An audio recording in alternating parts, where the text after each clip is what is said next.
नमस्कार बंधुरा green gardener चैनेले सकलके स्वागत जानाई। तो बंधुरा शीत मानेई फुलेर रानी गोलापेर एकटा समय, এই সময় গোলাপ দুর্দান্ত দুর্দান্ত গোলাপ আমরা দেখতে পাচ্ছি। তো বন্ধুরা আজকে গোলাপ নিয়ে একটা ভিডিও। তো বন্ধুরা আজকে যে ভিডিওটা আমরা নিয়ে এসেছি সেটা হলো জাহির দাদার ছাদ বাগানের কিছু গোলাপ আপনাদের দেখাবো। এর আগে কিন্তু দাদা একটা ভিডিও দিয়েছেন কিভাবে সাধারণভাবে কোনো মানে পরিচর্যা খুবই কম করে কিভাবে গাছ করা যায় গোলাপ গাছ, সেই ভিডিওটার লিংক আমি ডেসক্রিপশন বক্সে দিয়ে দেব। আপনারা অবশ্যই কিন্তু সেই ভিডিওটা দেখবেন, দেখলে অনেক কিছু শিখতে পারবেন। যারা গোলাপ প্রেমী আছেন, আমরা গোলাপ গাছ আনার পরে গাছ মরে যাচ্ছে কেন সেইগুলো পুঙ্খানুপুঙ্খভাবে সেখানে বিশ্লেষণ করা আছে, কিভাবে রিপোর্টিং করতে হয় সেই ভিডিওটা আমরা দেখব, যে গাছ আনার পরে কিভাবে তার পরিচর্যা করতে হয়। আজকে আমরা দেখব দুর্দান্ত কিছু গোলাপ দাদার ছাদ বাগানে এই সময়ে শোভা পেয়েছে, সেগুলো তো দেখবই, আর তার সাথে সাথে কিছু গাছের আইডিয়া আমরা জানার চেষ্টা করব। তো বন্ধুরা ভিডিওটি শেষ পর্যন্ত দেখবেন। দাদাকে অসংখ্য ধন্যবাদ জানাচ্ছি আমাদের চ্যানেলের পক্ষ থেকে। তো দাদা মন দিয়ে এইরকমই সুন্দর সুন্দর গাছ করুন এবং বিভিন্ন জায়গা থেকে আপনি প্রাইজ নিয়ে আসুন। আর এত সিম্পলভাবে গোলাপ করা আমি মনে হয় কাউকে দেখিনি, আর এত সুন্দর তার ফুলের শোভা আপনারা দেখুন শেষ পর্যন্ত। অবশ্যই কিন্তু ভিডিওটি দেখবেন। যারা নতুন আছেন চ্যানেলে তাদের বলবো যদি ভালো লাগে চ্যানেলটিকে সাবস্ক্রাইব করতে পারেন। তো চলুন এবার আমরা ভিডিওটি পুরো দেখি।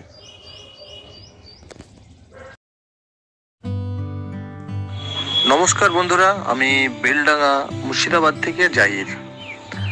আপনারা যে গাছগুলো আমার দেখছেন, এই গাছগুলোর বয়স কোনোটা ধরুন 1 বছর, কোনোটা 1.5 বছরের গাছ।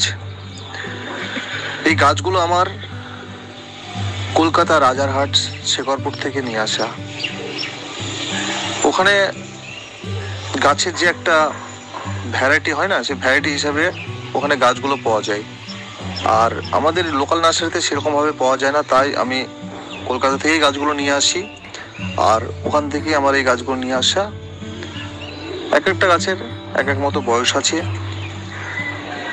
শীতের সময় গাছের সেরকম কোনো পরিচর্যা লাগে না, কেননা শীতের সময় গাছের ফুল দেওয়ার সময়, সেই সময় গাছ শুধু ফুল দিতেই থাকবে, তাই সেই সময় গাছে সেরকম কোনো পরিচর্যা লাগে না।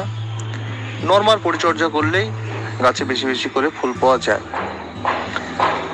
সপ্তাহে একদিন যে কোনো একটা পেস্টিসাইড স্প্রে করবেন।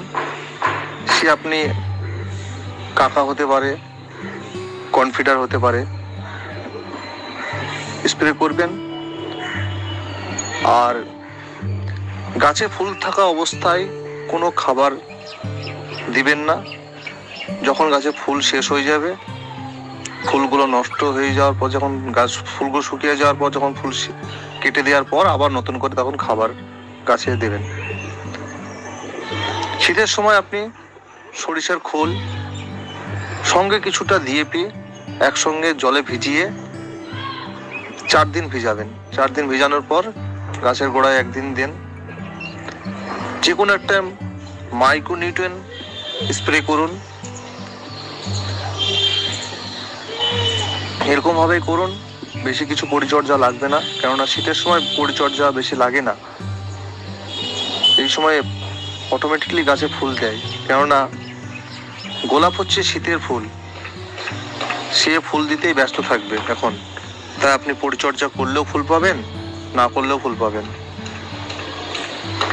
তাই আপনারা বেশি কিছু পরিচর্যা করবেন না, এরকম ভাবেই করুন। আর জলটা বুঝে দিবেন। যদি মাটি ভিজা ভিজা থাকে তাহলে জল দিবেন না। দরকার হলে এখন শীতের সময় 1 দিন জল দিলে তারপর দিন জল না দিলেও হয়ে যাচ্ছে। তা সেরকমভাবেই করুন।